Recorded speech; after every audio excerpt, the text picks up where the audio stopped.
Les acheteurs peuvent toutefois décider de ne pas allotir un marché public s'ils ne sont pas en mesure d'assurer par eux-mêmes les missions d'organisation, de pilotage et de coordination. Tout ça, ça a à voir avec la planification du chantier, la planification des travaux, le planning. Si on ne sait pas trop comment ça va se goupiller, il vaut mieux faire un marché global. Ou si la dévolution en lots séparés est de nature à restreindre la concurrence, ou risque de rendre techniquement difficile ou financièrement plus coûteuse l'exécution des prestations. Voilà, c'est-à-dire qu'il peut penser que s'il a affaire à un seul entrepreneur, ça va lui coûter moins cher que s'il a affaire à une trentaine d'entrepreneurs. Bon, ça c'est au cas par cas, je dirais, c'est pas de votre ressort, mais il faut le savoir quand même. Ou encore en ayant recours à des marchés globaux dans les cas prévus au code de la commande publique. Bon, voilà. Les acheteurs peuvent limiter le nombre de lots pour lesquels un opérateur économique peut présenter une offre, ce que je vous disais tout à l'heure, ou le nombre de lots qui peuvent être attribués à un même opérateur unique. Économique, pas un même opérateur économique.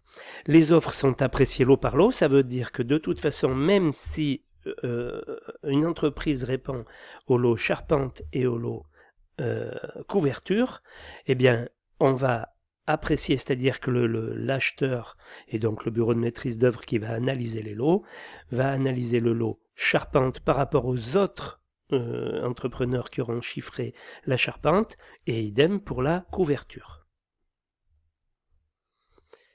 Alors, marché global. Les caractéristiques du marché global sont un interlocuteur unique pour le chantier. Ça intéresse beaucoup, bien sûr, l'acheteur pour les gros projets, spécialiste de certains lots et généraliste pour d'autres. En principe, c'est le maçon, le gros œuvre.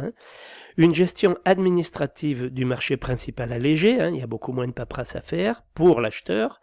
Une seule notification, c'est-à-dire il n'a qu'à prévenir une seule entreprise qu'elle est retenue. Un seul destinataire des ordres de service, alors l'ordre de service, c'est le papier qui déclenche les travaux. La notification, c'est simplement pour prévenir l'entreprise qu'elle est retenue, c'est elle qui est retenue pour faire les travaux. Et l'ordre de service, c'est lui dire, bon, mais à partir de maintenant, vous pouvez y aller. Des projets de décompte moins nombreux, ça c'est de la facturation, donc il y aura la facturation à faire que pour une entreprise et non pas pour 10, 15 ou 20.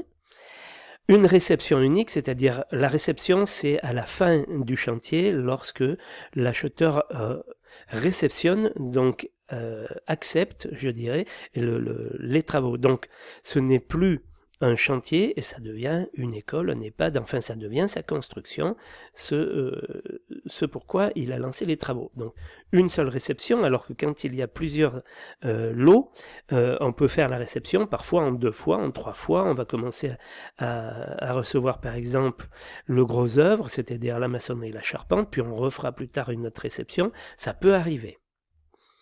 Un délai unique de réalisation de l'ouvrage, voilà. Au lieu de dire telle entreprise devra finir à telle et telle date, à ce moment-là, il n'y a plus qu'une seule date.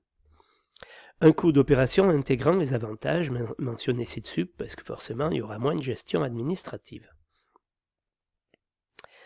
Alors, au niveau du contenu du marché, les documents qui constituent le marché, donc les opérations de bâtiments et d'infrastructures sont d'un montant tel qu'ils nécessitent l'engagement d'un contrat écrit, c'est-à-dire que là on arrive sur des sommes tellement importantes que on est obligé de bien préciser toutes les choses. Là on ne part pas acheter un paquet de nouilles, donc là on va bien préciser à chaque fois ce qui doit être fait. Donc tout ça c'est fait par un contrat, c'est défini dans un contrat.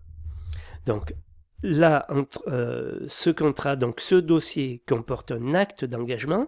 On va voir dans les diapositives qui viennent qu'est-ce que c'est un acte d'engagement.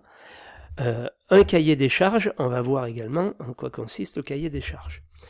Donc, l'acte d'engagement, c'est la pièce principale du contrat. Donc, cet acte d'engagement est signé par le candidat qui a été retenu pour faire les travaux, et donc, en signant l'acte d'engagement, il adhère aux clauses rédigées par l'acheteur public ou privé, ça veut dire qu'il est d'accord avec le cahier des charges qui aura été écrit pour le marché, pour faire le marché, pour faire les travaux.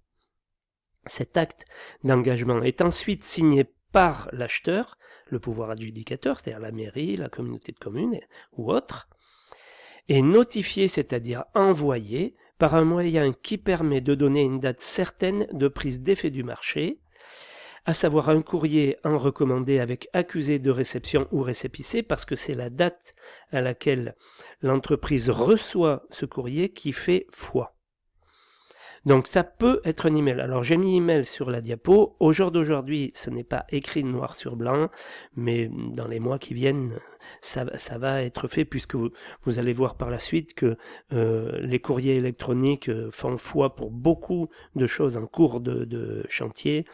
Donc prochainement, voire très prochainement, l'email permettra de pouvoir donner date certaine de prise d'effet du marché.